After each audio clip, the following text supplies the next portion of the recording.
Hello मेरे प्यारे बच्चों, welcome to our YouTube channel Quantum Classes. तो प्यारे बच्चों, आज हम लोग इस वीडियो में देखने वाले हैं ग्राफ। क्या देखेंगे मेरे प्यारे बच्चों?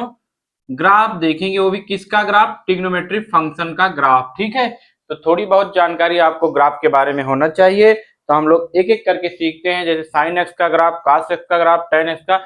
कुछ क्वेश्चन क्या होते हैं वो बिना ग्राफ के होते नहीं, या ग्राफ से बहुत आसानी से हो जाते हैं, इसलिए हमें थोड़ा ग्राफ के बारे में जानना बहुत जरूरी है। तो चलो, आपको मैं लगभग आपको ऐसे सिखा दूंगा कि आपको ग्राफ देखते ही सभी का ग्राफ आप बनाने लगोगे। ठीक है, कोई दिक्कत नहीं आने वाली है। तो चलो भाई, सीखते हैं कुछ। पहले हम कुछ बेसिक आइडियाज ले लेते हैं। देखो क्या है बेसिक आइडियाज में, जैसे मान लीजिए कि हमारे पास ये आप क्लास 9 में पढ़ चुके हो, इसको हम बोलते हैं रेक्टेंगुलर कार्टेशियन सिस्टम। ठीक है, तो ये एक्स एक्सिस होता है, ये वाई एक्सिस होता है, ये ओरिजिन होता है। इतनी बातें आप सभी लोग जानते हो। ठीक है, तो जैसे मान लो ये है आपका कोऑर्डिनेट एक्सिस है। ठीक है भाई, एक्स एक्सिस वाई एक्सिस है, इसको एक्सिस बोलते हैं, इसको ऑर्डिनेट बोलते हैं, ये ओरिजिन है। इतनी बातें सबको आती है। अब आपको थोड़ा बहुत ग्राफ का आइडिया ये होना चाहिए कि थोड़ा बहुत ग्राफ आपको याद होना चाहिए। जैसे y इक्वल टू एक्स का ग्राफ पहले मान लो आपको याद करना है, ये होता है ओरिजिन से पास होती हुई स्ट्रेट लाइन। ये आपको याद करना है। कभी भी आपसे कोई पूछे y इक्वल टू एक्स का ग्राफ, आप ओरिजिन से पास होती हुई स्ट्रेट लाइन खींच दो। ठीक है, यहाँ तक कि अगर मान लो ये y इक्वल टू, यहाँ पे कोफिशिएंट अगर पॉजिटिव है 3x 5x, सबका ग्राफ ऐसे ही होगा, ओरिजिन से पास होती हुई स्ट्रेट लाइन होगा। मान लो यहाँ पे कोफिशिएंट निगेटिव आ जाए, जैसे y equal to minus x या फिर -3x, तो इसका ग्राफ ऐसे आएगा। देखो ये वाला ग्राफ बन जाएगा। आई होप आपको समझ में आ गया होगा कि y इक्वल टू -x या y equal two plus -3x का ग्राफ कैसे हो। तो थोड़ा बहुत आपको ये ग्राफ अच्छे से याद होना चाहिए। और किसका याद करना है सर जी बता दो, हम याद कर लेंगे। और आपको याद करना है y इक्वल टू कांस्टेंट का ग्राफ। जैसे मान लो y इक्वल टू 5 का ग्राफ बनाना है, तो आप y पे 5 चले जाना, 1 2 3 4 अपना जानते हो। y इक्वल टू ये 5 x के पैरेलल एक लाइन खींच देना, x एक्सिस के पैरेलल एक लाइन ड्रा कर दोगे तो आपका क्या आ जाएगा, y इक्वल टू कांस्टेंट, मतलब 5 3 जो भी है, y equal to only constant number है तो उसका ग्राफ आ जाएगा। y इक्वल टू 0 होगा तो ये x एक्सिस होगा, y इक्वल टू 0 का ग्राफ क्या होगा, x एक्सिस होगा। y इक्वल टू -3 का ग्राफ ये हो जाएगा। ठीक है, आई होप आपने ये सीख लिया कि जब y इक्वल टू कांस्टेंट है तो उसका ग्राफ क्या होगा। ऐसे ही आपको सीखना है x is equal to constant. Sir ji ये y एक्सिस के पैरेलल हो जाएगा ऐसे 3 पे। ठीक है, जहां पे x 3 है, y एक्सिस के पैरेलल आप ये ग्राफ ड्रा कर दो। तो आई होप आपको ये बहुत अच्छे से ग्राफ आ गया, y इक्वल टू एक्स का, y इक्वल टू -x का और 3 का। अब थोड़ा बहुत आप एक्स स्क्वायर का ग्राफ याद कर लो। तो ये यू शेप का होता है, हम बता चुके हैं आपको फंक्शन चैप्टर में, तो ये आपको याद होना चाहिए। y equal to x square का ग्राफ हो गया। मॉड एक्स का जो ग्राफ होता है वो भी शेप का होता है, तो ऐसे आपको ऐसे रटा होना चाहिए। ठीक है भाई, ये मॉड एक्स का ग्राफ है, एक्स स्क्वायर का ग्राफ है। ठीक है, ये क्यूब का ग्राफ है, क्यूब का कैसे, ऐसे, और ये ऐसे, ये x y equal to x cube का ग्राफ है। ठीक है, तो ऐसे आपको जब याद रहेगा तब हम लोग ये थोड़ा बहुत क्वेश्चन को और अच्छे से सॉल्व करो, मतलब थोड़ा थोड़ा लगेगा कि हाँ कुछ सीख रहे हैं। ठीक है, तो अब आइए हम आपको सिखाते हैं y is equal to sine x का ग्राफ। ठीक है, 6 ट्रिग्नोमेट्री रेशियो 6 का 6 सीखेंगे। देखो भाई, जैसे आपने y इक्वल टू एक्स का याद करके रखा है, वैसे ही आप इसका भी ग्राफ याद करके रखो कि जो साइन एक्स का ग्राफ होता है ऐसे। देखो प्यारे बच्चों, ए ऐसे ऐसे, ठीक है, ऐसे ऐसे। ठीक है, ये जो पीक है ये इक्वल पीक पे होगा, ऐसे नीचे भी होगा, ये इंटरवल भी जो है इक्वल होगा। ठीक है, ये आपको अच्छे से बनाना है, एक बार आप बुक में देखेंगे तो याद है। फिलहाल जब भी आपको इस टाइप के, इसको हम लोग साइन वेव भी बोलते हैं, तो साइन का ग्राफ आपको बहुत अच्छे से रटा होना चाहिए। कैसे होता है, ये ऐसे। ठीक है, अब देखो चलो, आपको ये साइन का शेप याद हो गया। अब कुछ बातें याद करो। क्या बातें याद करो कि ये जो पीक पॉइंट है, जो मैक्सिमम है, ये होता है π/2, मतलब 90 पे। ठीक है, ये 90 डिग्री हो गया। ये पाई होता है, ये 2 पाई होता है, ये 3 पाई होता है। आगे जब कैसे बनाओगे प्यारे बच्चों, ऐसे ना, तो ऐसे ये 4 पाई आएगा। फिर ऐसे जब आप समझ गए होगे, फिर ये क्या होगा, -पाई होगा, ये -π/2 होगा। इतनी बातें आपको याद होनी चाहिए। ठीक है, यहाँ पे होगा ये -2 पाई, ये -3 π/2। क्या ये सब बातें याद रहेंगी? याद करना पड़ेगा, इसके अलावा कोई और ऑप्शन नहीं है। ठीक है, तो अच्छे से एक बार देखोगे आप, अपने आप से रफ कॉपी में जब बनाओगे, ठीक है, फिर इससे मैच करोगे, देखोगे आपकी जहां गलतियां है वो दूर होगी। फिर एक समय ऐसा आएगा कि आप अपने आप ये सब ग्राफ बनाने लगोगे। अब देखो, ये y एक्सिस पे जो मैक्सिमम वैल्यू होती है 1 होती है। ठीक है, यहाँ पे जो होती है ये -1 होती है। इतनी बातें आपको आ गई। अब ध्यान से देखो, तो सबसे पहले इसका साइन एक्स का जो डोमेन है ये हमें याद करना है। डोमेन होता है यक्स की वैल्यू, तो यक्स एक्सिस पे पूरा ग्राफ जाता है, मतलब इसका जो डोमेन होता है रियल नंबर आ जाता है। माइनस इनफाइनाइट से प्लस इनफाइनाइट। क्या आपको ये बातें सीख गई क्या कि साइन एक्स का जो डोमेन होगा माइनस इनफाइनाइट से प्लस इनफाइनाइट होगा। रेंज जो होता है वो y की वैल्यू होती है प्यारे बच्चों। रेंज क्या होता है, y की वैल्यू। y पे मैक्सिमम 1 है, मिनिमम -1 है, तो जो साइन एक्स की रेंज है -1 से 1 है। मतलब साइन की मैक्सिमम वैल्यू क्या होगी प्यारे बच्चों, 1 होगी, मिनिमम -1 होगी। ये 1 हो गया। मतलब कभी कोई ऐसे लिखा गया साइन एक्स बराबर 2, ये रॉन्ग है। क्यों? क्योंकि इसकी मैक्सिमम वैल्यू 1 होती है, 1 से ज्यादा ये कभी दे ही नहीं सकता। तो साइन एक्स की रेंज क्या होगी, -1 से 1। डोमेन क्या होगा, माइनस इनफाइनाइट से प्लस इनफाइनाइट। उसके बाद इसका शेप देख लो, ग्राफ का अच्छे से याद होना चाहिए। एक्स एक्सिस जहां जहां टच करे वो पाई, 2 पाई, 3 पाई, 4 पाई, -पाई, 2 पाई, ठीक है। एक्स एक्सिस पे वाई 0 होता है, तो साइन एक्स 0 कहाँ होगा ये आपको अच्छे से याद करना है। साइन एक्स 0 होता है एन पाई पे। एक्स की वैल्यू क्या होगी, एन पाई, एन होगा एन इंटीजर, ठीक है। एन क्या हो जाएगा आपका, इंटीजर हो जाएगा। अब sine x is equal to 0 कब होता है, जब एक्स की वैल्यू एन पाई हो गई। एन पाई मतलब यहाँ 0 रखोगे तो 0, ये 0 पे 0 आ गया, ये पाई पे 0 आ गया, 2 पाई पे 0 आ गया, 3 पाई पे 0 आ गया। ऐसे कोई पूछ रहा है साइन 1000 पाई, इसकी वैल्यू आप बताओ। देखो 1000 पाई आ गया तो क्या होगा, 0 आएगा। आई होप आपको बहुत अच्छे से समझ में आ रहा होगा कि साइन 2 पाई की वैल्यू क्या होगी, तो 0 होगी। साइन 3 पाई की वैल्यू क्या होगी, 0 होगी। तो साइन 0 कहाँ होता है, तो एन पाई पे होता है। आपने याद किया था साइन 0 जो है 0 पे होता है, लेकिन अब आप बड़े हो चुके हो तो ये याद करो एन पाई। एन पाई का मतलब 1 पाई, 2 पाई, 3 पाई, 4 पाई, इन सब पर साइन क्या होता है, 0 आएगा। आई होप आपको बहुत अच्छे से ये चीजें समझ में आ गई। कल को देखो जैसे इसका स्टाइल्स प्रॉब्लम ये आएगा, कहाँ पे, यहाँ पे करा दे रहा हूँ। जैसे मान लो ये साइन यहाँ पे ऐसे लिख देते, ये ऐसे, और ये कहेंगे ग्रेटेस्ट इंटीजर। आपको बताया गया है ग्रेटेस्ट इंटीजर भाई कि हमेशा ये इंटीजर वैल्यू को देता है। जब ये इंटीजर वैल्यू को देता है तो मतलब ये इंटीजर निकल के आएगा। फिर बगल में पाई है, तो साइन एन पाई मतलब इंटीजर पाई, तो इसका आंसर 0। तो इसका आंसर क्या आएगा प्यारे बच्चों, 0 आएगा। इसकी रेंज 0 हो जाएगी, ठीक है। कोई दिक्कत आपको नहीं आनी चाहिए। आई होप आपको याद अच्छे से याद हो गया साइन एक्स का ग्राफ, डोमेन, रेंज और साइन एन पाई 0। 1 कहाँ होगा प्यारे बच्चों, 1 ये है, ये है 1, ये है 1, ठीक है।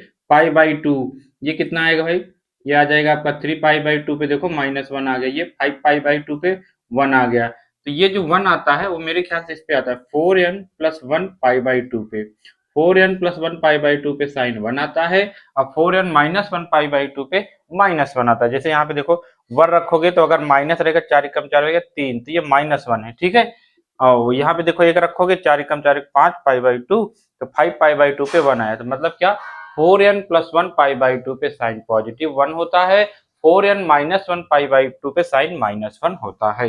इतनी वैल्यू आपको अच्छे से याद होनी चाहिए। एक चीज और आप देख लो, इंक्रीजिंग फंक्शन का मतलब समझ। इंक्रीजिंग, इंक्रीजिंग का मतलब ये होता है कि जैसे जैसे x की वैल्यू बढ़ाते जाओ, ग्राफ भी आपका ऊपर y की तरफ बढ़ता जाए, मतलब x बढ़ाने पे y भी बढ़ता जाए, तो ऐसे फंक्शन को हम कहते हैं इंक्रीजिंग फंक्शन। जैसे ध्यान से देखो कि अभी यहाँ से -पाई/2 से देखो, जैसे जैसे x बढ़ा रहे हो ग्राफ ऊपर शिफ्ट हो, मतलब y की वैल्यू बढ़ रही है।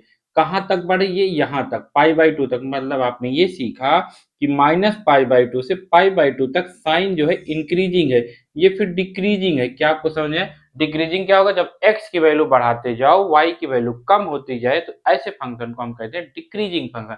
तो साइन जो है ये अभी ना तो इंक्रीजिंग है ना डिक्रीजिंग है, लेकिन एक इंटरवल में इंक्रीजिंग है और डिक्रीजिंग है। देखो जैसे -पाई/2 से पाई/2 इंटरवल में ये इंक्रीजिंग है, पाई/2 से ये 3 पाई/2 में ये डिक्रीजिंग है। क्या आपको ये समझ में आया, इंक्रीजिंग डिक्रीजिंग? ये धीरे धीरे चीजें समझ में आएगी। अभी आपको साइन एक्स का शेप याद रखना है, कहाँ पे 0 हो रहा है, कहाँ पे 1, कहाँ पे -1, ये याद कर रखना है। डोमेन और रेंज।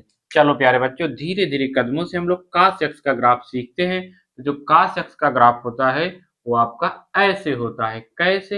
ये ऐसे यहाँ से शुरू होता है, और साइन का कहाँ से, यहाँ से। कास का यहाँ से। देखो ये सब लूप इक्वल होंगे, मतलब जितनी हाइट पे है उतनी हाइट पे रहेगा। थोड़ा अच्छे से ड्राइंग मेरी नहीं है तो आप अच्छे से समझ लोगे।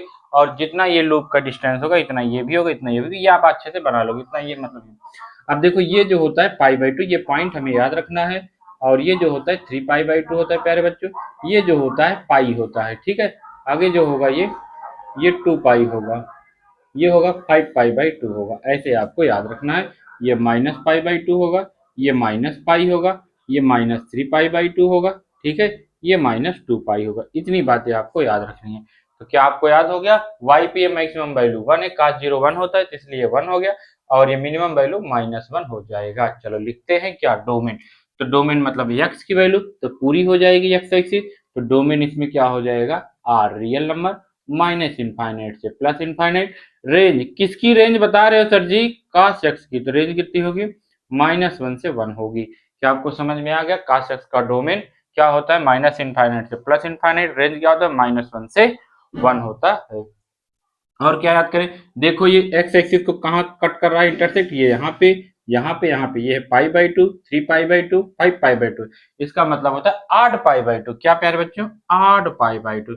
तो cos 8 नंबर को हम लिखते हैं 2n + 1 और π/2, ये होता है 0। ठीक है, cos 8π/2 0, मतलब कल को कोई ऐसे पूछे cos x 0 कहाँ पे होगा, तो x जब आपका बिलोंग करेगा 2n + 1 π/2, मतलब 8π/2 पे cos 0 होगा। सर जी हम तो 90 पे जानते थे, तो हम बड़े हो गए, और धीरे धीरे सीखो 270, और इस पे सब पे 0 होगा। ठीक है, तो क्या आपको समझ में आया, cos 0 कहाँ होता है, cos 8π पे 0 होता है, इवन पाई सॉरी 8π/2 पे 0 होगा, इवन पे नहीं होगा, क्योंकि इवन रहेगा तो ये 2 कट जाएगा। समझ में आ गया, चलो भाई इतनी बातें आ गई।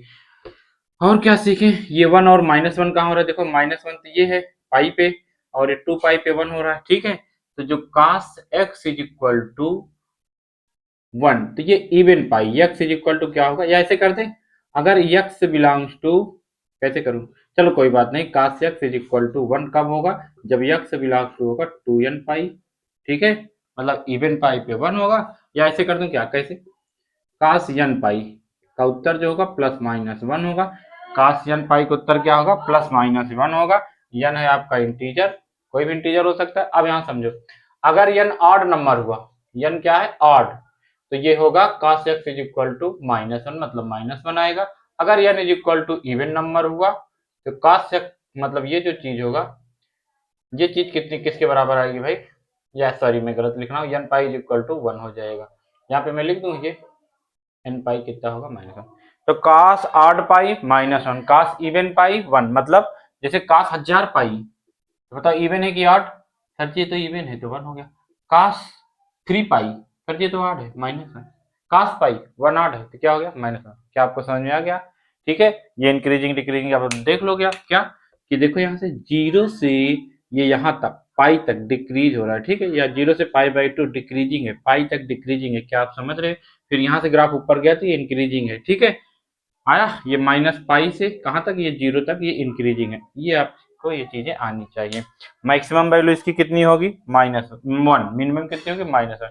क्या आ गया अच्छे से समझ में, cos x का डोमेन -∞ से +∞, रेंज -1 से 1, cos 8π/2 0, cos इवन पाई पे 1 होता है, और 8π पे -1 होता है। tan x का ग्राफ सीखने जा रहे हैं प्यारे बच्चों, tan x का ग्राफ आप अच्छे से सीखो। तो tan x जो है हम जो जानते हैं, थोड़ा बहुत नहीं जानते तो जानो, कि जो इसका डोमेन होता है वो होता है r-8π/2, मतलब 8π/2 पे ग्राफ एग्जिस्ट नहीं करता। क्यों, क्योंकि इसके डोमेन में ही नहीं आता, मतलब π/2, उसके बाद 3π/2, इन सब पर ग्राफ एग्जिस्ट नहीं करता। क्या हमें याद रही ये चीजें, तो इसमें पहले ये लाइन ड्रा कर लेते हैं, कौन सी, जहां पे ये सब डिफाइंड नहीं होते, कौन, tan।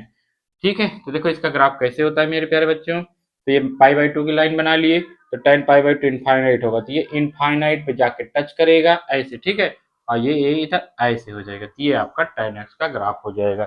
यहाँ पे कहीं पाई आएगा तो tan π 0 होता है, तो ऐसा ही ग्राफ यहाँ पे बनाना है, ऐसे और ये ऐसे। ठीक है, ऐसे आप इधर बना दोगे, -π आएगा ऐसे, और ये ऐसे, ये है -π। ठीक है, समझ में आया, ये है 0, ये क्या है, पाई, ये मैंने लिख दिया। ठीक है, ये अच्छे से याद रहेगा, आपको अच्छे से याद होना चाहिए जो इसका डोमेन है। याद कैसे करोगे, अपने आप A4 साइज पेपर या रफ कॉपी में अपने आप एक बार बुक से देखो, या फिर जो मैं करा रहा हूँ इससे बनाओ, फिर इसके बाद अपने आप से बनाओ sin x का ग्राफ ऐसे, फिर वो वैल्यू रखो, फिर मैच कराओ, देखो क्या सही हो है गलत है, ऐसे धीरे धीरे आप सीख जाओगे। जब तक अपने आप खुद से नहीं बनाओगे तब तक नहीं सीख पाओगे, तो नहीं सीख पाओगे। ठीक है, ये बातें आप ध्यान रख लो। डोमेन इसका होगा r-8π/2, 8π/2 पे tan डिफाइंड नहीं होता, तो ये हटा दिया गया। रेंज देखो भाई, रेंज ग्राफ कहाँ गया, पूरा वहां प्लस इनफाइनाइट, पूरा नीचे माइनस इनफाइनाइट, इसका जो रेंज होगा आर होगा। ठीक है, कुछ भी आ सकता है माइनस इनफाइनाइट से प्लस इनफाइनाइट, तो रेंज इसका क्या हो गया, आर हो गया। अब जीरो ये कहाँ पे हो रहा है, ये पाई पे हो रहा है, मतलब वही होगा tan n पाई जीरो होता है। tan n पाई क्या आता है प्यारे बच्चों, जीरो होता है, n equal to any integer हो जाएगा, n बिलोंग्स टू आई हो जाएगा। क्या आपको अच्छे से आ गया, tan n पाई जीरो हो जाएगा, n क्या है, इंटीजर है। और ये इंक्रीजिंग फंक्शन हो, क्यों, क्योंकि जैसे जैसे x की वैल्यू बढ़ा रहे वैसे वाले वैल्यू बढ़ती जा रही है। अब इसके बाद हम लोग सीखेंगे कॉट-एक्स का ग्राफ। तो ये तीन ज्यादा इंपॉर्टेंट है, कॉट-एक्स का ज्यादा इंपॉर्टेंट नहीं है। ठीक है, अब ये नॉट डिफाइंड कहाँ होता है, तो पाई पे होता है। कहाँ होता है मेरे प्यारे बच्चों, ये पाई पे होता है। तो ये आपका पाई पे नॉट डिफाइंड या जीरो पे नॉट डिफाइंड, ऐसे ये पाई बनेगा। अब पाई बाई टू पे तो ये जीरो होता है। देखो इसका ग्राफ ऐसे आएगा, ये ऐसे, ऐसे आने के बाद फिर ये ऐसे हो जाता है, ऐसे समझ में आ जाएगा। ये पॉइंट गया पाई बाई टू है। ठीक है, तो ये इसका जो डोमेन होगा, किसका है, ये कॉट-एक्स का। तो इसका जो डोमेन होगा प्यारे बच्चों, वो आर माइनस यन पाई होगा, ये यन पाई पे डिफाइंड नहीं है। ठीक है, और रेंज जो होगा इसका भी रेंज आ रहेगा। रेंज क्या होगा, माइनस इनफाइनाइट से प्लस इनफाइनाइट। अब ये जीरो कहाँ होगा भाई, तो ये आठ पाई बाई टू पे जीरो होगा। क्यों, क्योंकि आप काट को ऐसे लिखोगे ना, कास अपान साइन, तो कास जीरो का होता है आठ पाई बाई टू, तो ये जीरो कहाँ पे होगा आप समझ गए, two n plus one pi by two पे जीरो आ जाएगा। और ये डिक्रीजिंग फंक्शन है, क्यों, क्योंकि जैसे जैसे वैल्यू बढ़ा है वैसे वैसे घटती जा रही है। ठीक है, तो ये आपको कॉट-एक्स का एक ही याद कर लो, कोई दिक्कत नहीं है, ज्यादा इसमें नहीं पूछा जाए। अब बचा किसका, सेक एक्स और कॉसेक एक्स का ग्राफ। देखो, तो तीन तीन आप करके सीखना, ये नहीं सब इकट्ठा सीख लो, मैं एक ही बार में बता दे रहा हूँ। तो जो सीकेंड एक्स का ग्राफ बनाना है प्यारे बच्चों, तो आप पहले कास एक्स का नकली ग्राफ बना लो। पहले किसका बनाओ, कास एक्स का। कास एक्स का ग्राफ आपका ऐसे होता है, ये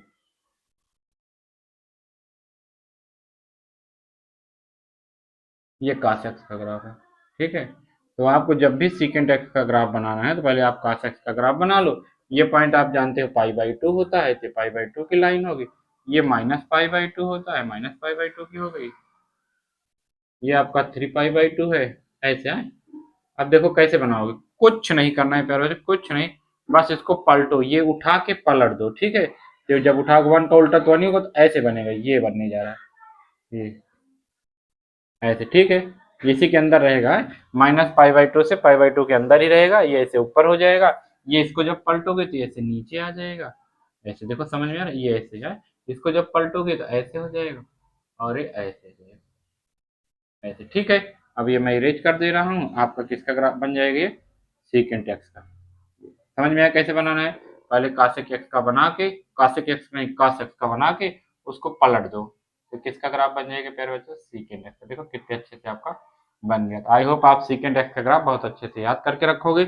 इसका जो डोमेन होता है प्यारे बच्चों, डोमेन, तो डोमेन होता है आर माइनस आठ पाई बाई टू, जहां पे कास जीरो होता है वहां पे ये नॉट डिफाइंड होता है। ठीक है, रेंज जो है इसका क्या होता है, देखो ये रेंज में नहीं आ रहा है, कौन सी वैल्यू है, ये माइनस वन से वन। ठीक है, माइनस वन से वन ये नहीं देता, लेकिन वन और माइनस वन देगा, क्योंकि वन का उल्टा जो होता है वन होता है, माइनस वन का रेसिप्रोकल माइनस वन होता है। तो इसकी जो रेंज होगी वो क्या होगी, कहाँ लिख दे रेंज, कहीं भी लिखो सर जी, हमें तो याद करना है, तो याद करो प्यार, जो इसकी रेंज होगी वो होती है लेस देन माइनस वन।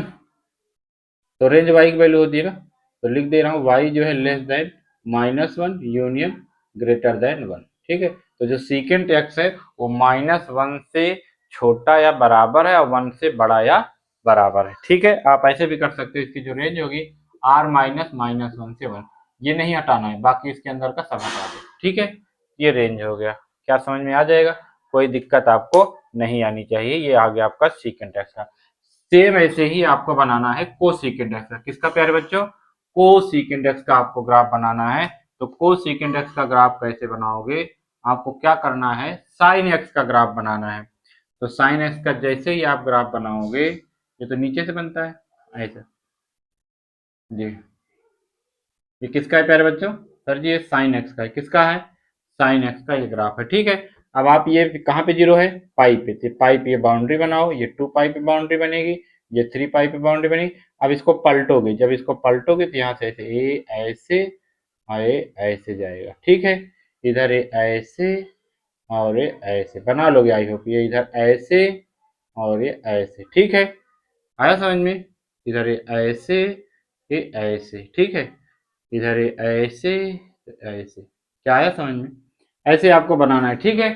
ये बन गया कोसेकेंट एक्स का ग्राफ। इसका जो डोमेन होता है, डोमेन आपको रटा होना चाहिए। इसका डोमेन होता है r माइनस एन पाई, यहाँ पे साइन जीरो होता है एन पाई पे। रेंज इसका वही जो सीकेंड का होता है। रेंज क्या होगा प्यारे बच्चों, r -1 से 1, मतलब सब कुछ होगा, बस ये -1 से 1 नहीं होगा। 1 होगा, -1 भी होगा, लेकिन -1 से 1 नहीं होगा। मतलब कभी ऐसे लिखा गया है cosec x is equal to 0, तो ये रॉन्ग है, कभी नहीं होगा। cosec x is equal to half, तो ये भी कभी नहीं होगा। क्यों? क्योंकि ये 1 से छोटा है, जबकि ये 1 से बड़ा होता है पॉजिटिव में। आया समझ में। तो cosec x का ग्राफ याद हो गया, sin x है। तो आई होप आपको sin x, cos x, tan x, cot x, secant x, cosec x सभी ट्रिग्नोमेट्री फंक्शन का ग्राफ हमने बता दिया है, और आप अच्छे से बना बना के रिवीजन करोगे तभी आएगा, नहीं तो नहीं आएगा। अच्छे से याद कर लेना। अब हम लोग मिलेंगे नेक्स्ट वीडियो में नए चैप्टर के साथ, ठीक है प्यारे बच्चों। इसको बना लेना, इसकी जरूरत पड़ेगी, जब पड़ेगी तो हम बताएंगे, लेकिन अभी आपको सीखना है, तो अपने आप से रफ कॉपी में इसको बनाते रहना।